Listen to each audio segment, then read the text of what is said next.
Hello and welcome. My name is Giacomo Mura, and today we see how the history of music can sometimes be very ironic. There is really nothing as French in the history of music as the Grand Opera. What is the Grand Opera? It is a sub-tradition of the operatic world that is particularly focused on grandeur, of being spectacular, majestic, of a very vast scale, very long also, with scenes that are so full of great staging, of many people on stage, music that is solemn, stately, very emphatic.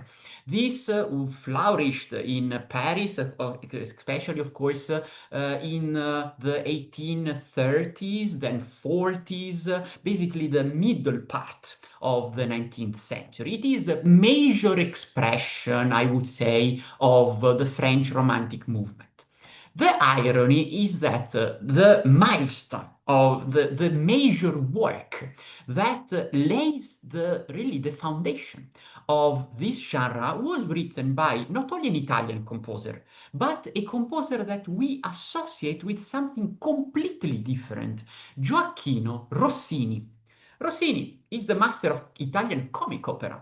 Rossini is the symbol of late classicism, of a composer that is basically contemporary with Beethoven, even born definitely later than Beethoven. He's a contemporary of Schubert, to be honest. He's born only 5 years before Franz Schubert. So the first generation of romantics that still clings onto the classical world as Mozart as a model.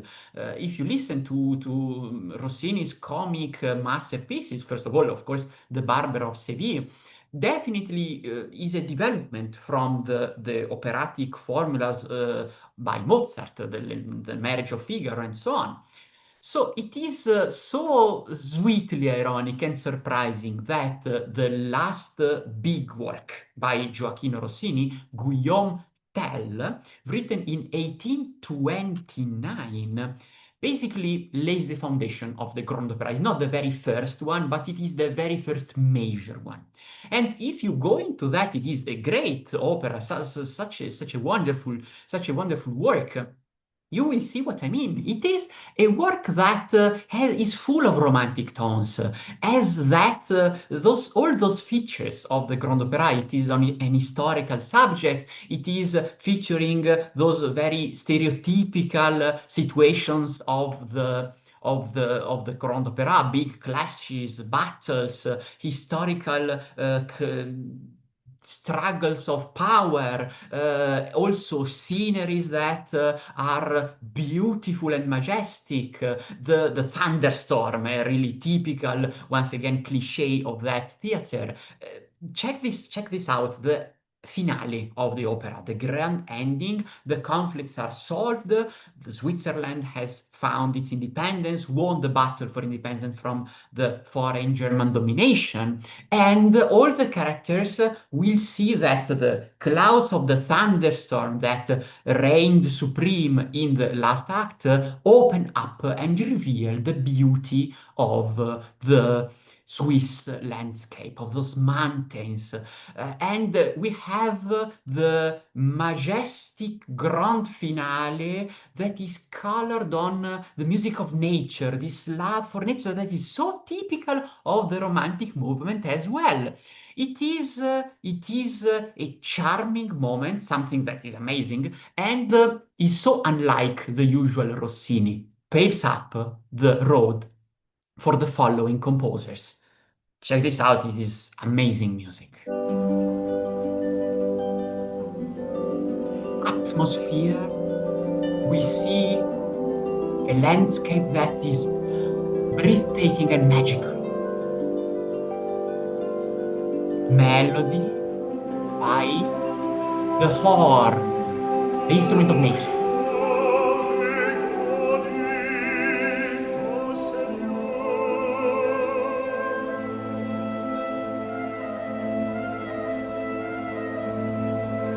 And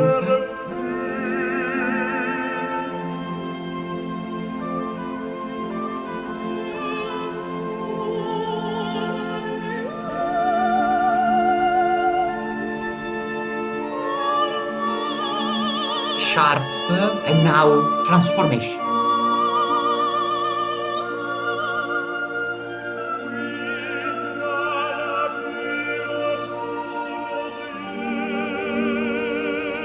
And from here, we'll gradually build up a great climax that will lead to the very end of the opera.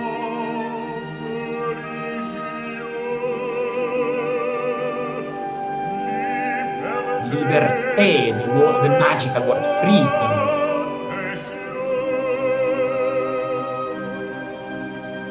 But I leave to you the pleasure of listening fully to this incredible finale. This is romantic language. This is totally French tradition. And one of the turning points of the 19th century of French music lays here, starting from the hand of Gioachino Rossini. Crazy, but true. Thank you for watching. I will see you in the next video with another little but great musical story.